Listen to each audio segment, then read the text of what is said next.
হাঁটুর বয়সে পোলাপান তোরে চিৎকার করে এ বাচ্চু কি রে ভাই চায় দেখেছে কেউ নাই আর চোখের ইশারায় ছুড়ে দেবো সুতীক্ষ্ণ চুম্বন নাচতে নামছে ঘুমটা দিয়ে লাভ আছে। সো আমাদের এইটাই আমি করে খাই, এটাই আমার অ্যাক্টিং, এটাই আমার প্রফেশন।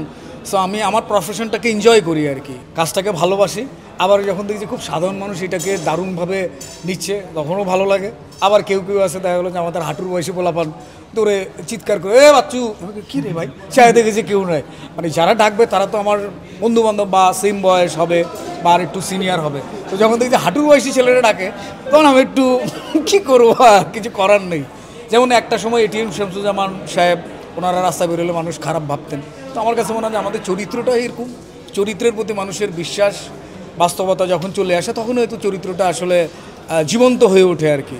এখন ওয়ালটন ফ্রিজ কিনে অনেকের মতো আপনিও হয়ে যেতে পারেন মিলেনিয়ার। সেরা পণ্যের সেরা অফার ওয়ালটন মিলেনিয়ার। আমি হচ্ছে প্রফেশনাল অ্যাক্টর, আমাকে যেমনি নাচতে বলবে তেমনি আমি নাচবো, রাইট?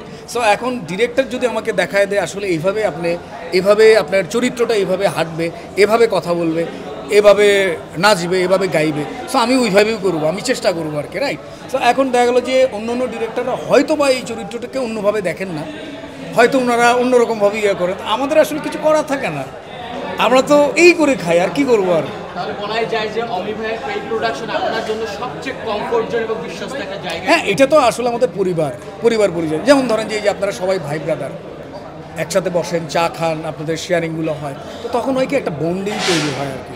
সো যখন বন্ডিংটা তৈরি হয় তখন আপনারা কিন্তু যেই কাজগুলো করেন খুব ইজিলি করে ফেলতে পারেন আর কি, এবং আনন্দ পান আর কি। চোখের ইশারায় বুঝে ফেলেন, আছে না, চোখের ইশারায় বুঝে ফেলেন সব কিছু। গান যে একটা গাইলেন চোখের ইশারায়, এটা থেকে বুঝতে ওই আল্লাহ, না আমি শুনলে তাল আমার কিচ্ছু নাই। এই জায়গাতে বলতে পারি যে যেভাবে মানে বাচ্চু ভাইয়ের স্টাইলে অনেকটা বা তার সুরে অনেকটা আমরা এখানে এই ছোট্ট একটু ঝলক দেখতে পেলাম। না এটা জেন্সওয়ার ছিল, মানে সুরের বিষয়টা মানে ওই ঘরনার আর কি। হ্যাঁ, এই প্রভাবটা কবে থেকে শুরু হলো? এই প্রভাব বললাম না, আমরা তো আসলে আমি বেড়ে হয়েছি পল্টন, ফকিরাপোল, পাইথন বোকারাম, রমনা পার্ক, এইসব এরিয়ায় বেড়ে ওঠা আর কি। তো তখন যেটা হইতো কি যে এদিকে স্টেডিয়ামের ওদিকে গেলে বাচ্চা ভাইয়ের গান চলতেছে, জেন্টস ভাইয়ের গান চলছে, তখন তো একটা কালচার ছিল যে জোরে জোরে সাউন্ড দিয়ে গান শোনাটা আর কি। তখন শুনতে কানে চলে আসতো, আমিও রাস্তায় গাইতাম। এখন তো আর গাইতে পারি না, এখন গাইলেই আমার একটা হার্ডলি রিকোয়েস্ট, সবাই ভাইরাও চায় আপনার কণ্ঠ অন্তত যে টানটা দিয়েছেন এটা সম্পূর্ণ করে ওরে শুনুন, আমি যদি এটা বলি তাহলে জেন্টস ভাই কিন্তু আমাকে ধাওয়া দেবে।